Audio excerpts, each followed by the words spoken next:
Welcome back to the Two Pointers Podcast. I'm Trevor Everett, and this one's going to be spicy, as you see on YouTube or in the title, Hot Takes. Today is going to be me reacting to you guys' hot takes and your NBA unpopular opinions. I tried my best to ask for this season, but I'm looking forward to talking about those. We've got about 10 to 15 of them. A lot of them are similar. We'll fast fire through some of them, but looking forward to talking about those. A couple of things I want to address. Thank you for all the support over the last week and a half. Had the best, most awesome month ever with you guys coming back, as well as NBA season getting more exciting, NCAA's cranking up into conference play. For all the new listeners that I've seen in the last week, I appreciate you. Thank you. Welcome. Don't forget to hit like, comment, subscribe, whatever platform you're on. I also want to address last week with the audio issues of Trivia Showdown. Thank you to Julian and Caleb for coming on and doing that. It was a lot of fun. Caleb got that dub. If you haven't seen it already, go watch how he did it. But I am also wanted to address the audio issues last week. Thank you for all the support on that. They're going to happen, but as of right now, I have upgraded. These are XLR mics now, as well as a XLR input. Shout out to my friend Justin for the Focusrite help.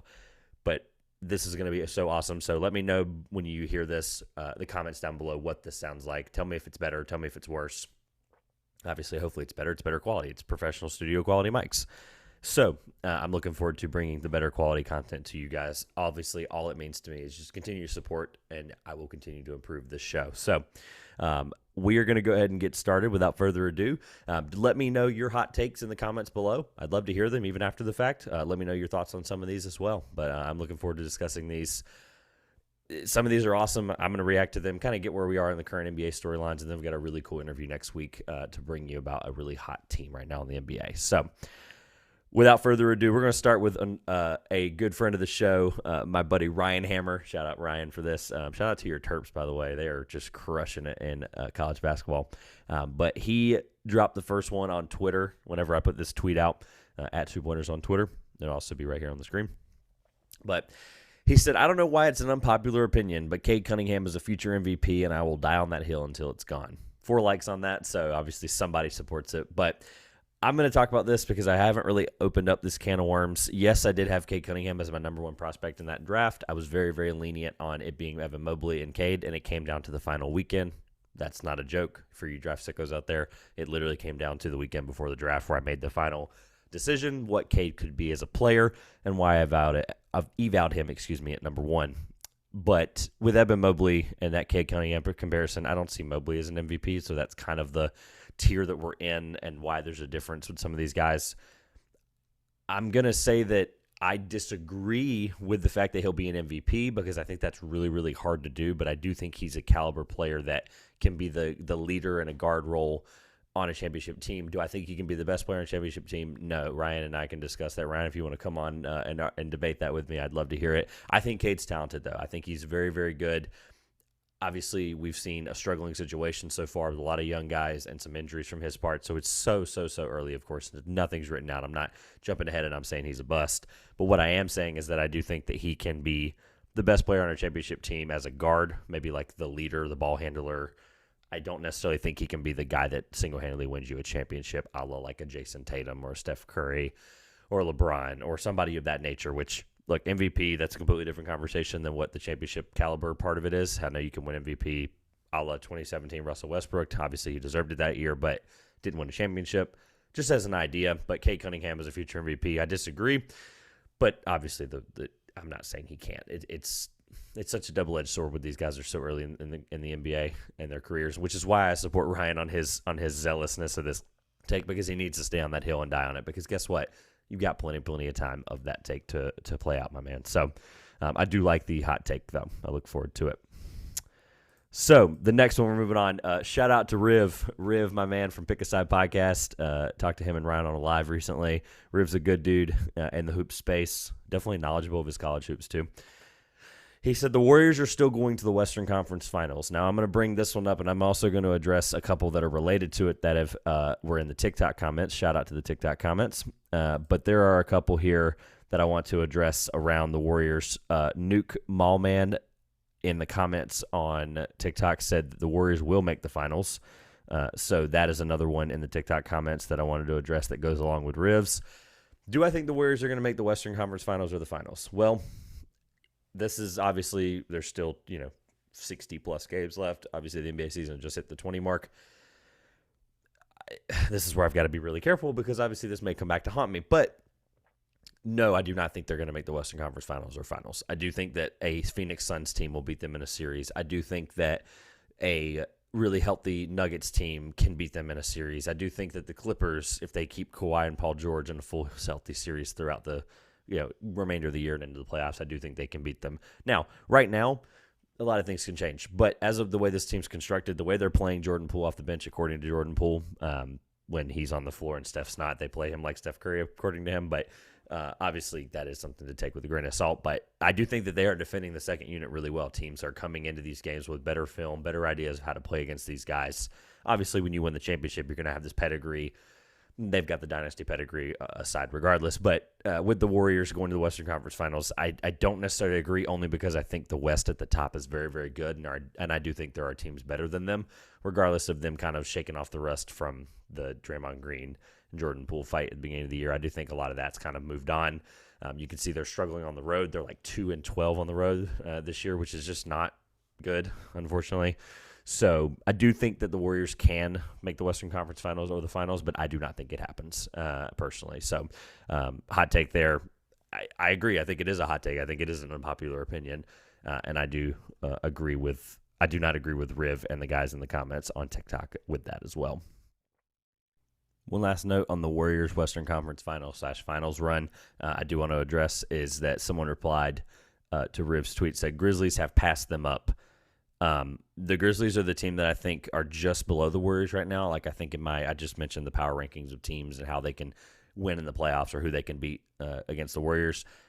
I currently have the Nuggets ahead of them. I currently have who did I already say? The Clippers, obviously, with a fully healthy Kawhi and PG, which we're barely able to see that just yet. And I do think a fully healthy Nuggets team can beat the Warriors in a 7-game series. Right now, I would have the Grizzlies just below them because of the inexperience. I do think they're very good, and I do think they can put up a really good fight. But do I think they can win? That's a different story. We'll find out in a couple of months, hopefully. That would be an awesome series. So shout out to Riv for that Warriors take. I want to make sure I'm not missing any that are similar in the comments of the TikToks. Let's see. All right. No, there are not. So I'm going to move on. So the next NBA unpopular opinion or hot take I'm reacting to for you guys, actually I did catch one. So in my Basketball Dynasty group chat, shout out to Grayson Hill for coming on the show many times and having his Thunder's opinions. Warriors missing the playoffs. Obviously, I think he's probably trolling, but it's an unpopular opinion, so I'm at least going to give him the airtime for that. A couple other ones here. Russell Westbrook is still a good player.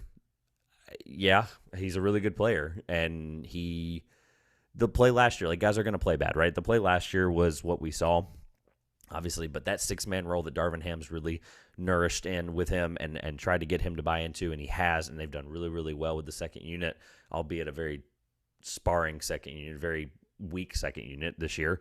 Russell Westbrook's been a leader of that defense on the second unit and just being able to be a really, really good rotational player for the Lakers as they've turned the season around from being like 2-10 or whatever the heck it was. So I do think Russell Westbrook's still a good player. This one is definitely an unpopular opinion. Andrew Nembhard is the best rookie on the Pacers, maybe this month or this week, but no, Benedict Mathurin is the best rookie on the Pacers.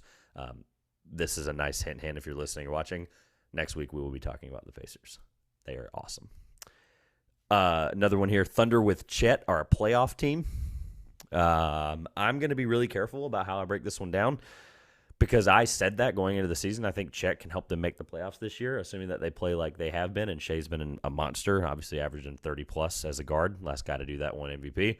So I think they are. I do think that they make the play-in, which I'm going to be very careful in saying that. I think they make the play-in with Chet. Now, do I think he comes back in April?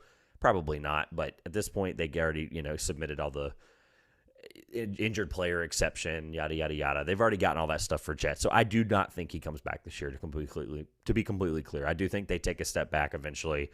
At this point, I think that Shea has some phantom heel injury, and right after the All-Star break, I wouldn't be surprised. And, oh, no, he missed 3 weeks. It's like, okay, we understand what's happening there, right?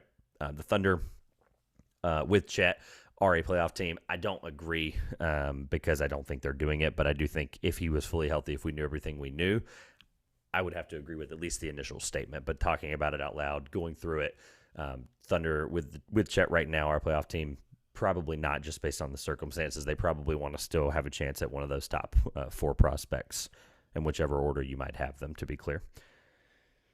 The TikTok comments mentioned a couple of things about the Nets. I'm going to address all at one time because I do see one here from the group chat as well, from the basketball group chat.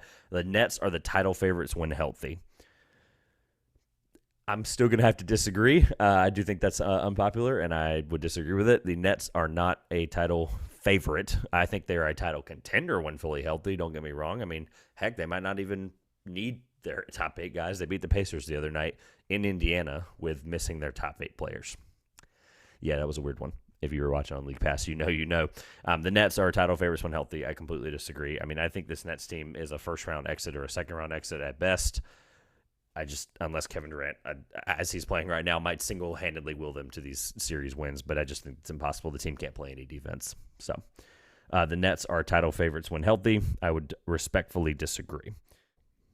The next point I wanted to go over, just to make sure I'm not repeating any of them, I'm double-checking behind myself. Someone in the TikTok comments by the name Clutch City Zero, Durant solidified as not a leader, in parentheses or in quotation marks, not a leader. I think we kind of know that, unfortunately. I think I agree with that. It's something we've seen over the last couple of years. I think Durant just has solidified himself as a guy that can be the number one player on a championship team, but is he a bona fide, quote-unquote, locker room leader? No. I mean, the comments he makes about, and those were real comments, by the way. I still can't fathom that he did this, but, talking about the Kessler Edwards, how am I supposed to win games when that's my guy with me on my team, and it's just it's unnecessary, right? That's not something you do as a leader. That's something you do as a guy that wants to get traded in the third year of a contract, or on the second year of a 4-year contract, where you're trying to get out all offseason. So, I mean, granted, it was probably to get Steve Nash fired, and he succeeded, but I just don't understand. I don't understand the aspect of where Kevin Durant's coming from. Obviously, we're in a new phase of media where he can have his own opinion, podcasts, et cetera, but I just don't. I agree with you. I think Kevin Durant is not a solidified leader in the locker room. I've got 2 here for Kawhi Leonard. We're going to talk about those. First one is Jimmy over Kawhi. Jimmy as in Jimmy Butler. Someone said Jimmy is greater than Kawhi Leonard. This one's so tough because I know this one's going to get everyone flamed for whichever side you end up on. I'm going to carefully say I agree right now, even though I don't like both of them right now. So I'm going to go with Jimmy Butler just because of sheer health and what they've been able to do. I don't care about Kawhi's buzzer beater against the dreadful Hornets, but Jimmy's playing better despite some injuries as well himself. But at the end of the day, both teams are struggling. Both players are struggling this year. But I think in the last 2 years, I'd have to give it to Jimmy as well because obviously Kawhi's not played. So I think as we're currently, because I was trying to keep it to current NBA and how the seasons look, I am going to give it to Jimmy Butler. I do think Jimmy Butler right now is better than Kawhi. This next one, however, is very, very spicy. The hottest of the NBA unpopular opinions, in my opinion. Kawhi is never going to even play even close to how he played before he got hurt. This is the Kawhi that is here to stay. Shout out to Logan709 on TikTok.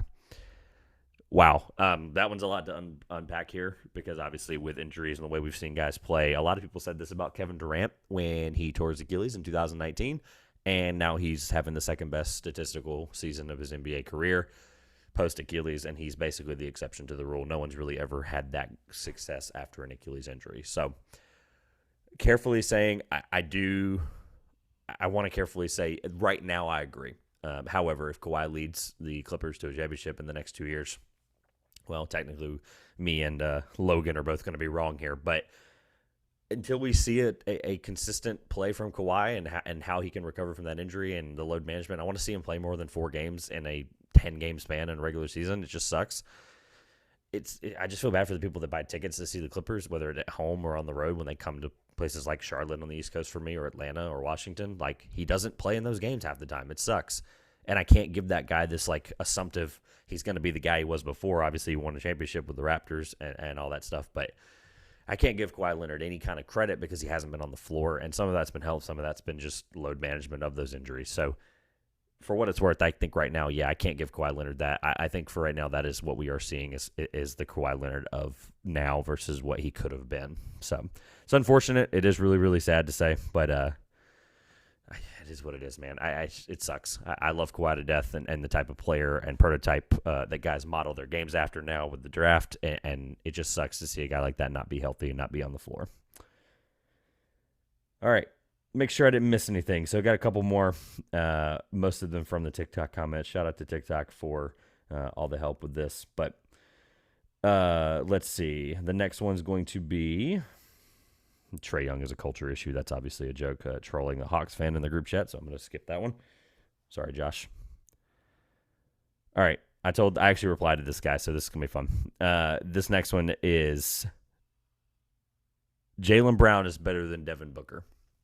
And I'm going to roll the sleeves up for this one because if you're new here, you will not know how I feel about Devin Booker and how I think he's a top 5 player in the NBA at his absolute best right now in the season, which technically he will be because all of the first-team All-NBA podcasts and votes and stuff we've seen so far have had him on the first-team All-NBA because of his play with Chris Paul being gone and having Ayton in and out of the lineup. I completely disagree. Whether Jaylen Brown's playing and he'll end up being a second or third team All-NBA depending on how they do the stupid positions. Jaylen Brown should be a second team All-NBA player this year. He's played like it. He deserves it. Whether Tatum's in and out of the lineup or not. Like, whether Tatum's there, whether Tatum's not, he's playing like it. Yeah, he's playing like a top 15 player, and it is what it is. Jaylen Brown's been unbelievable, but Devin Booker's been unbelievable as well.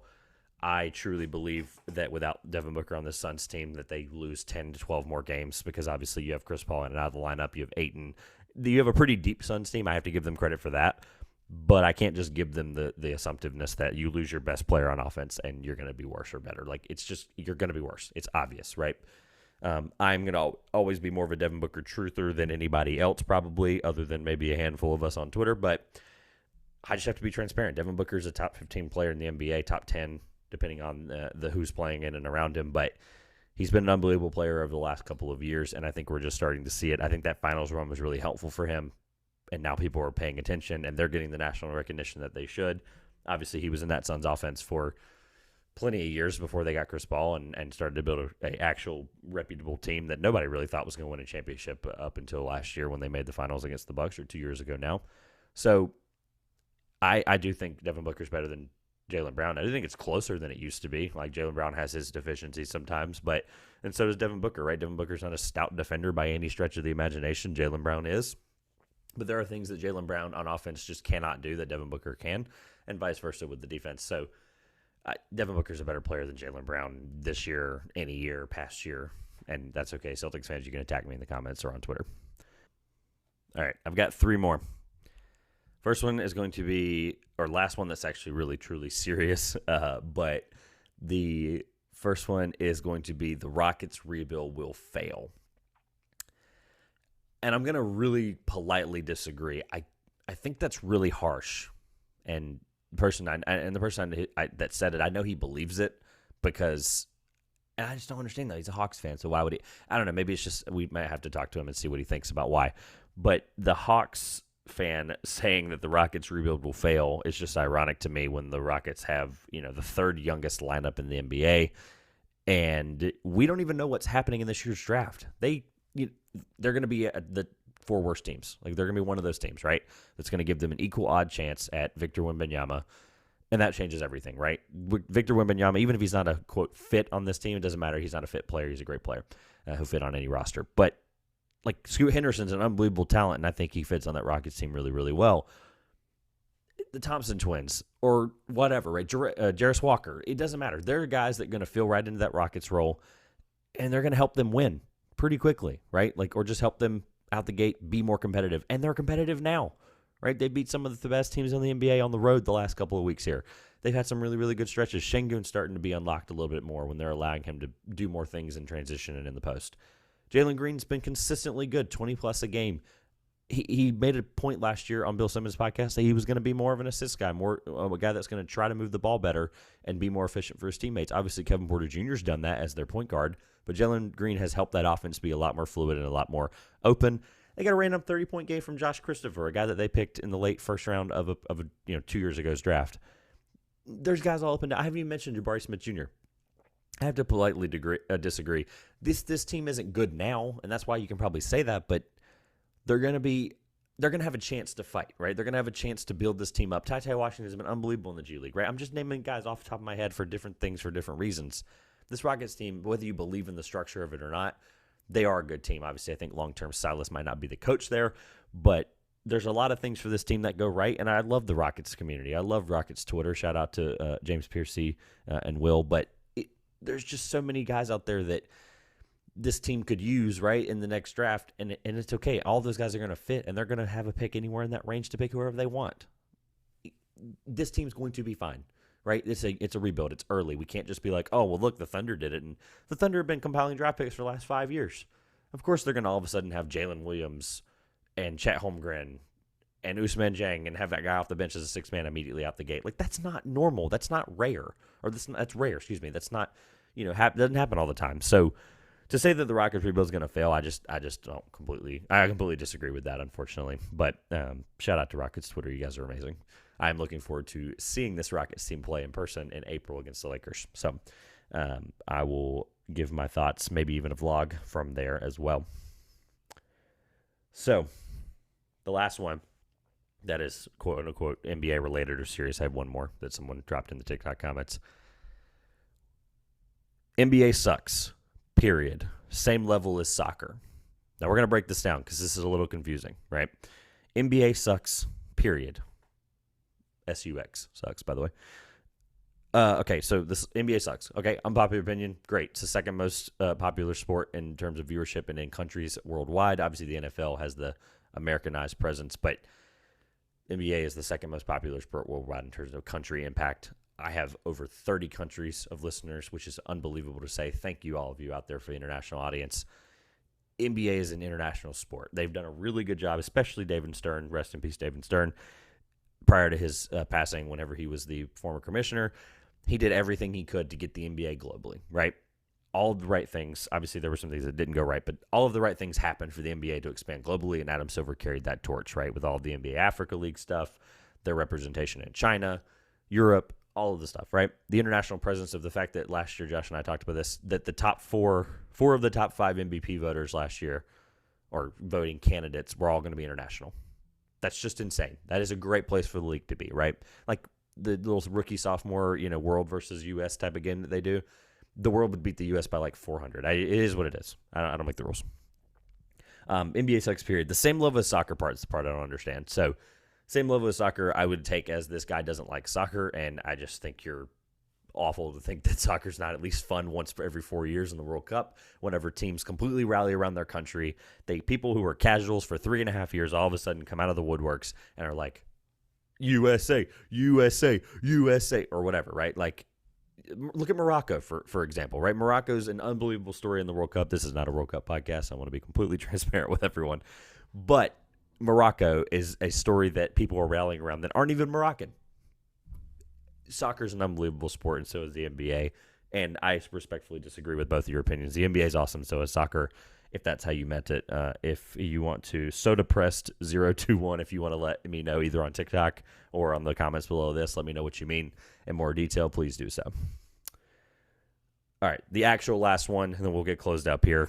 No idea how long I've been recording this new setup here, so I'm trying to figure out how to keep an eye on the clock. But the last comment, and I'll put a screenshot of it right here on the screen, but bro, that shirt, burn it.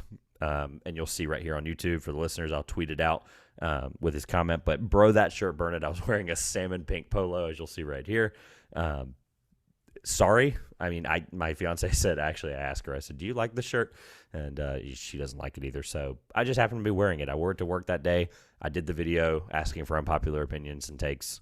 Sorry, right? Fight me on that. But yeah, thank you guys for all of the comments over the last couple of days leading up to this. Got a really cool couple of weeks coming up. Obviously, Christmas is very, very soon, so happy early Merry Christmas to everyone. NBA is going to have a lot of great games. I obviously love my family, but I plan on watching every minute of every NBA game on Christmas Day. Always has been a thing, always will be. I look forward to talking about that, especially on the Yesterday in the NBA series, and it'll get its own segment on the podcast. NBA Christmas is always a fun time. Why does the NFL have to compete with them? It's so dumb. It is what it is. Next week, look forward to a really good conversation around the Indiana Pacers. We'll have a really cool first-time guest. Looking forward to talking with him. I'll leave who it is out. Until then, don't forget to check out Trivia Showdown last week. Caleb and Julian from OTC went head-to-head, and it was a lot of fun. Like I said, Caleb got the dub, but go find out how. It was a really, really cool way he pulled it out. So thank you for all the support again over the last couple of weeks while I was out, as well as just on the last couple of episodes. The insane amount of new people coming to the show in the last couple of weeks has been unbelievable. Thank you, thank you, thank you. At 2 Pointers on Twitter. You'll all see it right here at the bottom of the YouTube channel, as well as everything's linked below. At 2 Pointers on Twitter, at the 2 Pointers Podcast on Instagram and Facebook, and then YouTube is at the 2 Pointers Podcast. So thank you very much. I appreciate everybody's support. This has been the 2 Pointers Podcast. I am Trevor Everett, and we will see you soon.